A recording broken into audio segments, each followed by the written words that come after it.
ကျမမိတ်ဆွေများလုံးမင်္ဂလာပါရှင်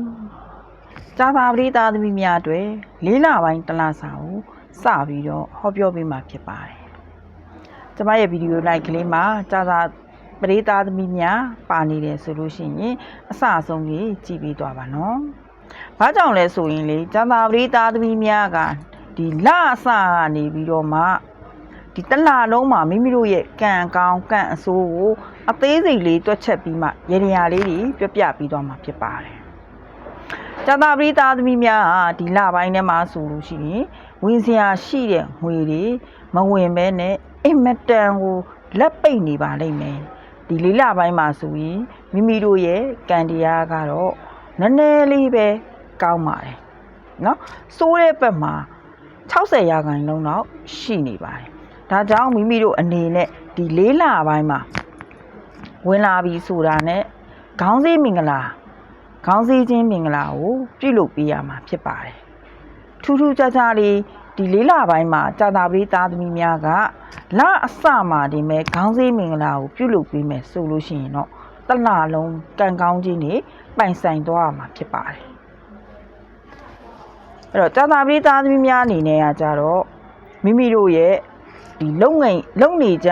လုပ်ငန်းတွေအလုပ်တွေရက်သွားတာမျိုးတွေဖြစ်တတ်ပါတယ်။နောက်တစ်ခုကအလုပ်တစ်ကိုပြောင်းကျင်တာမျိုးတွေလုပ်ငန်းအသစ်ထူထောင်ကျင်တာမျိုးတွေမလုပ်ပါသေးနဲ့။ဒီ၄လပိုင်း20ကျော်သွားမှစတင်မဲ့အကောင့်ထဲပေါ်မယ်ဆိုရင်တော့အောင်မြင်တတ်ပါတယ်။မိမိတို့အိမ်မှာဘာမဟုတ်ပဲနဲ့ရေသွားတဲ့လမ်းကြောင်းလေးတွေပေါ့ဥပမာရေပိုက်တို့ရေကန်တို့နောက်ရေစီပိုက်တွေထူးထူးခြားခြားလေးအပြက်အစီးများနေတတ်ပါတယ်နောက်တစ်ခုအနေနဲ့ရေကန်လိုမျိုးဟာမျိုးတွေပြုပြင်ရတတ်ပါတယ်ပြုပြင်ပေးမယ်ဆိုရင်လည်းအကောင်းဆုံးဖြစ်ပါလိမ့်မယ်ကံကောင်းသွားပါလိမ့်မယ်ဒါပေမဲ့လို့ကိုယ့်ရဲ့အိမ်ရှိမျက်နှာစာမှာကိုယ့်ရဲ့အိမ်ကောင်းရင်းမှာမမျော်လင့်မဲနဲ့နာသာရှိယောဂဝေဒနာတဲ့ရုတ်တရက်ဆုံးပါသွားတဲ့သတင်းမျိုးတွေကြားတတ်ပါတယ်အာတုပပေါ်ပေါက်တတ်ပါတယ်နောက်တစ်ခုအနေနဲ့ကကြတော့ကြာသာပတိသားသမီးများကဒီ၄လပိုင်းအတွင်းမှာမမျော်လင့်မဲနဲ့ခရီးဝေးသွားတတ်ပါတယ်ရေလန်းခရီးကိုတော့ရှောင်ဖြစ်အောင်လို့ရှောင်ပေးပါသွားလို့မကောင်းသေးပါဘူး၄လပိုင်းမှာကြာသာပတိသားများကမြေကိစ္စတွေအမွေကိစ္စတွေစကားပြောဆိုရတတ်ပါတယ်အိမ်အောင်ရှိနေတဲ့သူဆိုရင်တတိလေးထားပြီးပါမိမိအိမ်တော်ဘက်ကမိမိအပေါ်မှာထင်လွဲဆွဆွဲပြောဆိုခြင်းတွေခံရတတ်ပါတယ်ကိုယ်တင်မဲလားဒုက္ခရောက်နေတာကိုယ်တင်မဲလားခက်ခဲနေတာမဟုတ်ပါဘူးကိုယ့်ရဲ့အိမ်သူအိမ်သားတွေကအစဘာပဲလုပ်စိတ်ပင်ပန်းလူပင်ပန်းဖြစ်တဲ့ကာလလို့ပြောလို့ရပါတယ်အကျိုးမရှိဘဲနဲ့ကိုယ့်အတွက်အကျိုးမရှိတဲ့အလုပ်တွေလောက်ရတာမျိုးတွေဟိုဟာလုံကောင်းလို့ဒီဟာလုံကောင်းလို့နဲ့အချိန်ကုန်သွားတတ်ပါတယ်20ကျော်နောက်ပိုင်းဆိုရင်တော့ကောင်းသွားတတ်ပါတယ်ဒါကြောင့်ကြာသာပတိသားသမီးများမိမိတို့အလုပ်တွေမရက်ဖို့လဲပတ်နေဖို့အတွက်တပိုင်းတစ်စမဖြစ်စေဖို့အတွက်မွေးလဒီကြာသာပတိနေ့တစ်နေ့ပေါ့နော်၄လပိုင်းအစလေးမှာမိမိတို့အနေနဲ့တောင်ရက်ဘက်ကိုဒီမြောက်ရက်ဘက်ကိုမျက်နှာမူပြီးပါနော်မြောက်ရက်ဘက်ကိုမျက်နှာမူပေးပြီးသွားပြီဆိုရင်ဂန်းငေါ်ညွတ်ဇီးညွတ်ဂန်းငေါ်ညွတ်2ညွတ်ဇီးညွတ်3ညွတ်တပြေ6ခက်ကလက်ခွန်လေးထဲမှာကလက်ပန်းလေးထဲမှာထည့်ပါတရောကမွန်းသီးတွေနဲ့ခေါင်းလျှော်မဲ့အရာမျိုးလေးနဲ့အတူတူတွဲထားပါနောက်တစ်ခုအနေနဲ့ကကြတော့မိမိတို့ရဲ့ညာဘက်ခြေထောက်မှာအုံညွန့်လေးတစ်ညွန့်နင်းလာပြီးတော့မှမိမိတို့ရဲ့ဘဲဘက်ခြေထောက်မှာဒန်းကြီးညွန့်လေးတစ်ခက်ကိုနင်းမိထားရမှာဖြစ်ပါတယ်အဲ့ဒီလိုနင်းထားပြီးပြီဆိုလို့ရှိရင်တော့မိမိတို့အနေနဲ့မြောက်ရက်ဘက်ကိုမျက်နှာမူပြီးတော့မှခေါင်းစည်းခြင်းမင်္ဂလာကိုစတင်လို့ရပါတယ်အဲ့တော့တရောကမွန်းသီးတွေရွှေရည်ငွေရည်တွေနွားနို့ရည်တွေနွားနို့ပါမယ်ရွှေရည်ငွေရည်ပါမယ်ရွှေရည်ငွေရည်ဆိုတာကတော့ရေတန့်လေးထဲမှာရွှေဆိုင်လေးထည့်ပြီးပါငွေစလေးတွေငွေစိန်ထားတယ်ငွေ နော်ဆွဲကြိုးပဲဖြစ်ဖြစ်လက်စွပ်ပဲဖြစ်ဖြစ်ငွေအစ်စ်ကိုစိန်ထားတဲ့ရေလေးထည့်ပြီးပါဒါဆိုရင်ရွှေရည်ငွေရည်ဖြစ်သွားပါပြီနောက်တစ်ခုကနွားနို့အနည်းငယ်လိုအပ်ပါတယ်နွားနို့အနည်းငယ်လေးလည်း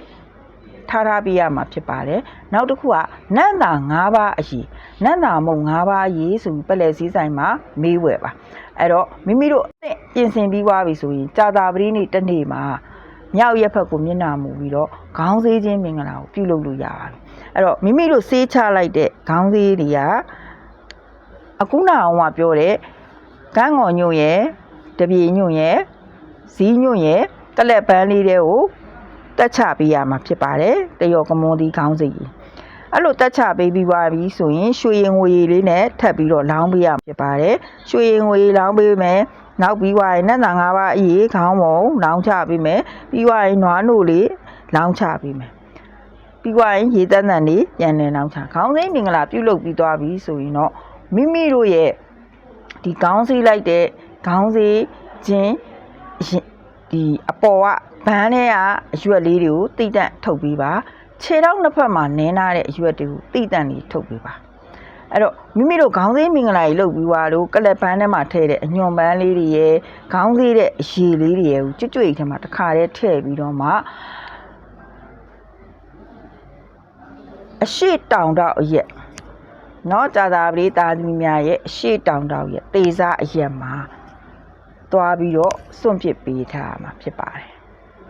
ခြေထောက်နှစ်ဖက်မှာနင်းထားတဲ့အရာလေးကတော့အရှိမြောက်တော့ရက်မှာမြေမြုပ်ပေးရမှာတွားပြီးတော့စွန့်ပစ်ပေးရမှာဖြစ်ပါတယ်မြေမြုပ်လိုက်လည်းရတယ်စွန့်ပစ်ပေးလိုက်လည်းရတယ်ဒါဆိုရင်ကြာတာပတိသားသမီးများဒီတလလုံးမှာကံတွေကောင်းနေမယ်မိမိတို့ရဲ့လှုပ်ဆောင်ချက်တွေအောင်မြင်နေမယ်မိမိတို့ရဲ့ဖုံးကံတွေလည်းမြင့်မားသွားမှာဖြစ်ပါတယ်ဒါကြောင့်ကြာတာပတိသားသမီးများအထူးတရက်အနေနဲ့ခေါင်းစည်းမင်္ဂလာရေရကြီးကိုတေးသေးချာချာပြုလုပ်ပြီးတော့ကံကောင်းခြင်းတွေပိုင်ဆိုင်ရပါစေ